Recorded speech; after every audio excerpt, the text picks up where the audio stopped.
नमस्कार दोस्तों, स्वागत है आप सभी का मेरे चैनल आध्यात्मविद रश्मि में। नवरात्रि के 5वें दिन की हार्दिक शुभकामनाएं। आइए दुर्गा सप्तशती का पाठ 5 पढ़ते हैं। देवताओं द्वारा देवी की स्तुति। चंड मुंड के मुख से अंबिका के रूप की प्रशंसा सुनकर शुंभ का उनके पास दूत का भेजना और दूत का निराश लौटना। ओम इस उत्तर चरित्र के रुद्र ऋषि हैं, महासरस्वती देवता हैं, अनुषुप्त छंद है, भीमा शक्ति है, भ्रामरी बीज है, सूर्य तत्व है और सामवेद स्वरूप है। महासरस्वती की प्रसन्नता के लिए उत्तर चरित्र के पाठ में इसका विनियोग किया जाता है। जो अपने करम कमलों में घंटा, शूल, हल, शंख, मूसल, चक्र, धनुष और बाण धारण करती हैं। शरद ऋतु के शोभा संपन्न चंद्रमा के समान जिनकी मनोहर कांति है, जो तीनों लोकों की आधारभूता और शुंभ आदि दैत्यों का नाश करने वाली हैं, तथा गौरी के शरीर से जिनका प्राकट्य हुआ है, उन महासरस्वती देवी को मैं निरंतर भजन करती हूँ।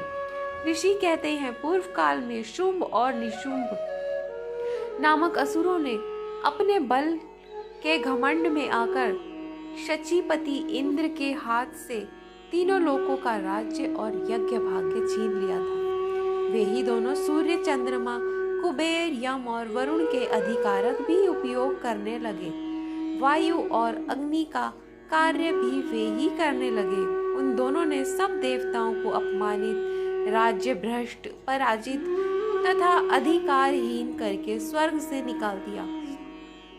उन दोनों महान असुरों से तिरस्कृत देवताओं ने अपराजिता देवी का स्मरण किया और सोचा, जगदम्बा ने हम लोगों को वर दिया था कि आपत्ति काल में स्मरण करने पर मैं तुम्हारी सब आपत्तियों को तत्काल नाश कर दूंगी। यह विचार कर देवता गिरिराज हिमालय पर गए और वहां भगवती विष्णु माया की स्तुति करने लगे। देवता बोले, देवी को नमस्कार है, महादेवी शिवा को सर्वदा नमस्कार है, प्रकृति एवं भद्रा को प्रणाम है।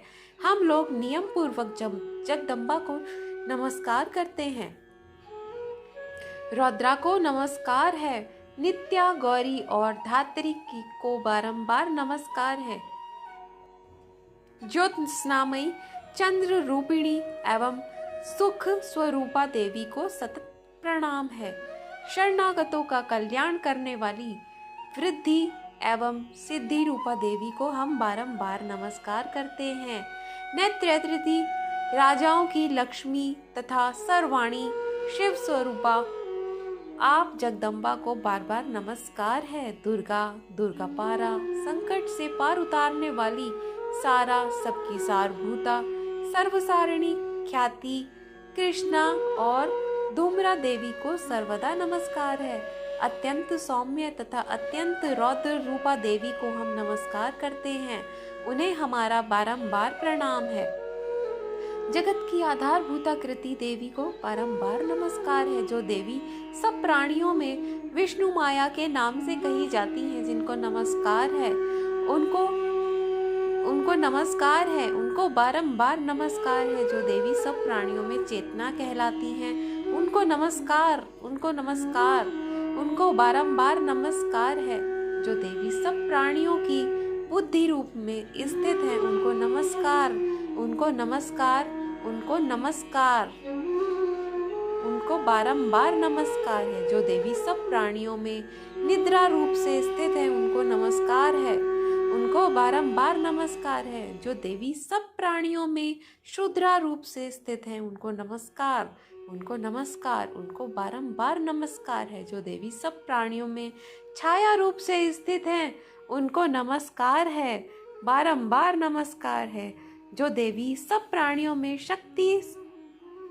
शक्ति रूप से स्थित है, उनको नमस्कार है, उनको नमस्कार है, उनको बारंबार नमस्कार है। जो देवी सब प्राणियों में तृष्णा रूप से स्थित है, उनको नमस्कार, उनको नमस्कार, उनको बारंबार नमस्कार है। जो देवी सब प्राणियों में क्षमा रूप से स्थित है, उनको नमस्कार है, उनको नमस्कार है, उनको बारंबार नमस्कार है। जो देवी सब प्राणियों में जाति रूप से स्थित हैं, उनको नमस्कार है, उनको नमस्कार है, उनको बारंबार नमस्कार है। जो देवी सब प्राणियों में लज्जा रूप से स्थित हैं, उनको बारंबार नमस्कार है। जो देवी सब प्राणियों में शांति रूप से स्थित हैं, उनको नमस्कार है, बारंबार नमस्कार है। जो देवी सब प्राणियों में श्रद्धा रूप से स्थित है, उनको नमस्कार है, उनको नमस्कार है, उनको बारंबार नमस्कार है। जो देवी सब प्राणियों में कांति रूप से स्थित है, उनको नमस्कार है,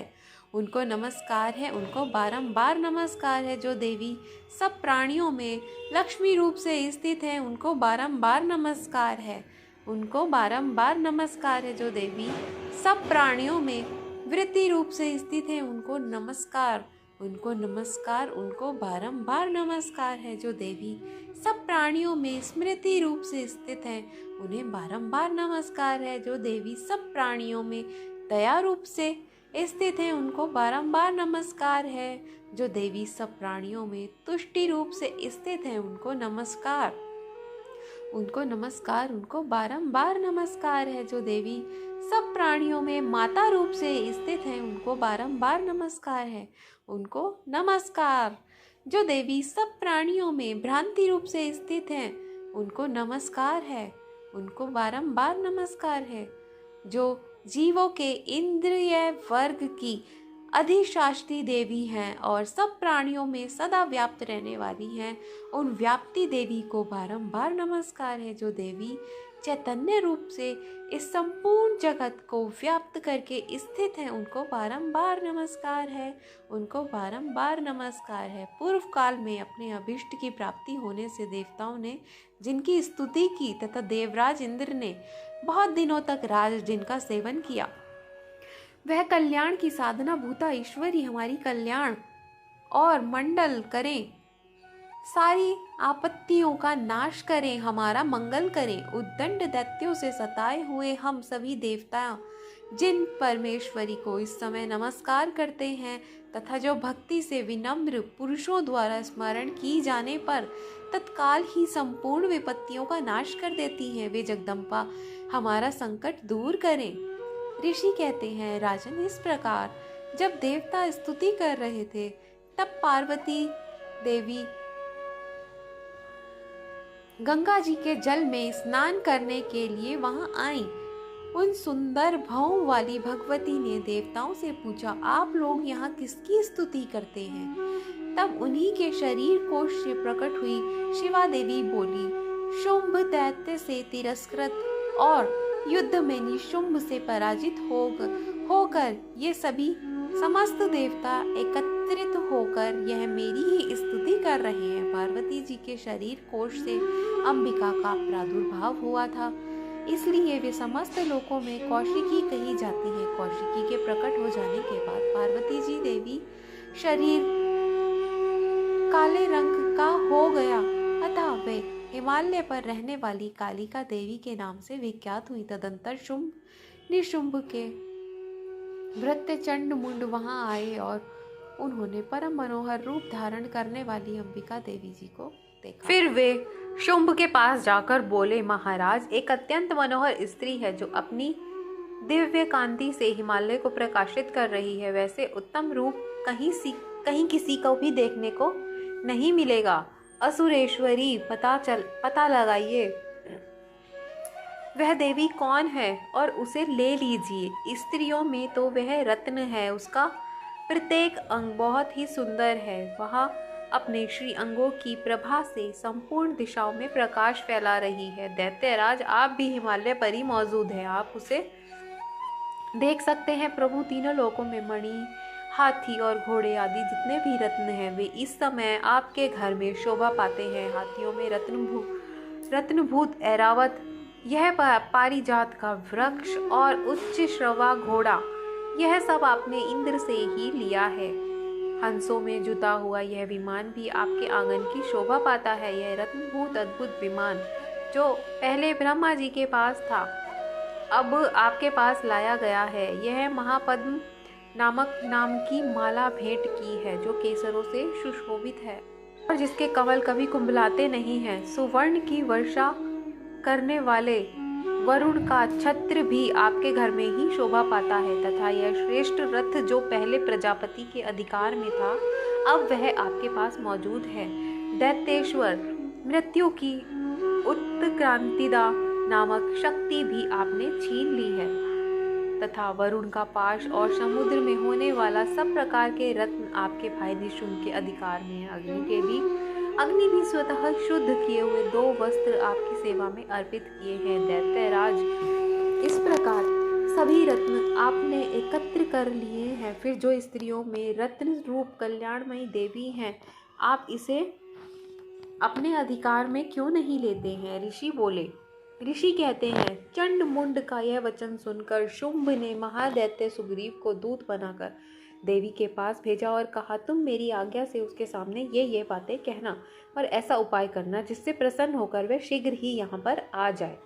वह दूत पर्वत के अत्यंत रमणीक प्रदेश में, जहाँ देवी मौजूद थी, गया और मधुर वाणी में कोमल वचन बोला। दूत बोला, देवी, दैत्यराज शुंभ इस समय 3 लोकों के परमेश्वर हैं।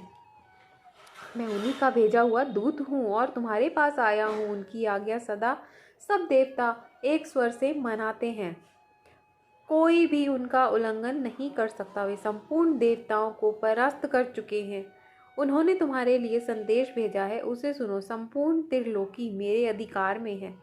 देवता भी मेरी आज्ञा के अधीन चलते हैं। संपूर्ण यज्ञों में भागों में ही पृथक पृथक भोगता हूँ। 3 लोकों में जितने श्रेष्ठ रत्न हैं, वे सब मेरे अधिकार में है। देवराज इंद्र का वाहन ऐरावत, जो हाथियों के रत्न के समान है, मैंने छीन लिया है।